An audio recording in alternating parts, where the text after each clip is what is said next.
Staying in the United States of America, let's get some more on what is going down in this minute by minute, hour by hour story, of course, in the US. Joe Garofoli, senior political writer for San Francisco Chronicle. Huge news here, Joe. We've just seen the story. Tell us your thoughts. You're watching and listening. Well, the news of Justice Ginsburg's passing definitely changes the race here. It will help both sides in some way. It will help with the turnout for both Republicans and for Democrats. The key here is, how will independent voters think of this? Are they going to be turned off that a justice would be rushed onto the court within, 6 weeks, essentially, or possibly in the lame duck session afterwards? Those are the voters we're going to be watching. Ruth Bader Ginsburg's own wish was for her replacement to be selected after the election, but it seems like Donald Trump is, as many times, in a hurry. Oh, yes. The reason for that is that one of the things that Trump's supporters, that core of 35 to 40% of voters, one of the main reasons they like him and they've supported him through all the turmoil of the last 4 years is that he appoints conservative justices. He's already appointed 2 to the Supreme Court, and he's appointed hundreds to lower courts with the help of Mitch McConnell, of course, who got these judges onto the court through the Senate. And so that is what he's relying on. That is why he's going to be saying that over and over, and he has been saying it on the campaign trail. I will bring you conservative justices. He already has, just the other day, he gave a list of 20 more names, which is somewhat unusual for a president to do that. But Trump has already given 4 such lists over the last 5 years, and his core supporters, conservative voters, really like that. Joe, I was just scouring your Twitter feed and I saw a tweet you released about an hour ago, seeing where Donald Trump had a crack almost celebrated where a journalist was injured. Yeah, that is horrible to see. He was at a rally today, I believe, and he was mocking a journalist who was hit in the back of the leg during a demonstration, I believe, by a rubber bullet. The president said it was a tear gas canister, which was inaccurate. We don't need to have that. We don't need to have certainly the president of the United States saying that. When he does that, he sets a tone, and others will mimic that and make it all right to.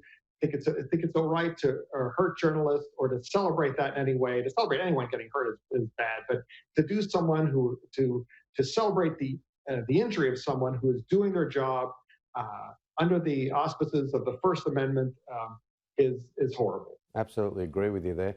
Let's switch to the wider campaign now. What's your review of the town halls this week?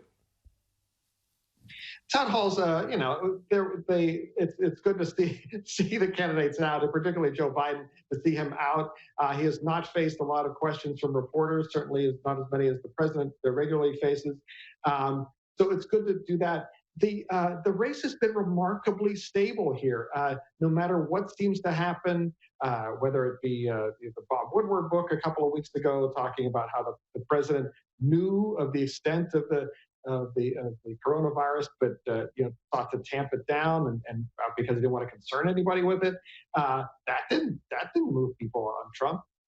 Most of those voters have already turned against him because of what because of his handling of the pandemic. So it's been nothing has seemed to shake this race so far.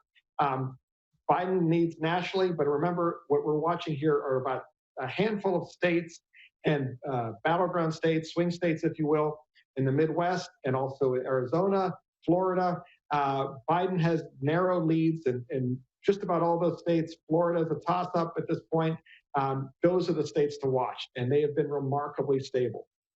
We've seen some more alleged sexual assault allegations placed on the president from the late 90s at the US Open. How's that played out over there? Again, that has not changed the race. There have probably been close to 20 women, maybe a couple more than that, who have come forward with all sorts of sexual, either sexual impropriety allegations, sexual assault allegations against the president, opinions about him. And as from a political viewpoint. I've not investigated these claims independently, but from a political view, nothing has changed or shaken his support. And none of these allegations, the people who oppose the president because of this or other things, they're on one side. The people support him or say, well, I like the judges he's appointed, I like my tax cuts, they're on the other side. There's a very narrow band, depending on what poll you're looking at, between 2% of the electorate to 12% that are truly undecided here, and that's who we'll be watching. Barack Obama, interesting to see when his book's coming out, early November. Yes. It's all about the timing. As you've seen, there's probably been I was looking at the Amazon top 25 book list the other day, and I think about 6 or 7 titles have to do with President Trump. Obviously, these are being released for commercial purposes now, and President Obama is no different. His publishers know when to drop something. Who's going to win, Joe? Like, get that crystal ball out, that San Francisco crystal ball. Please, I know you're a big football fan. Yes, it's my Pittsburgh Steelers here. Yeah. It's too close to call. There's so many variables that could take place here. Even though Biden's ahead, we have never voted, obviously, in a pandemic before. We don't know how that's going to go. We don't know. It's all about who's going to be able to turn out people during this pandemic. How are people feeling about the voting systems here? Do they feel they're safe? Are they going to be able to handle mail-in balloting? Is the post office going to be able to handle mail-in ballots? There's so many variables. I refuse to be dead wrong in public on another continent, as well as this one.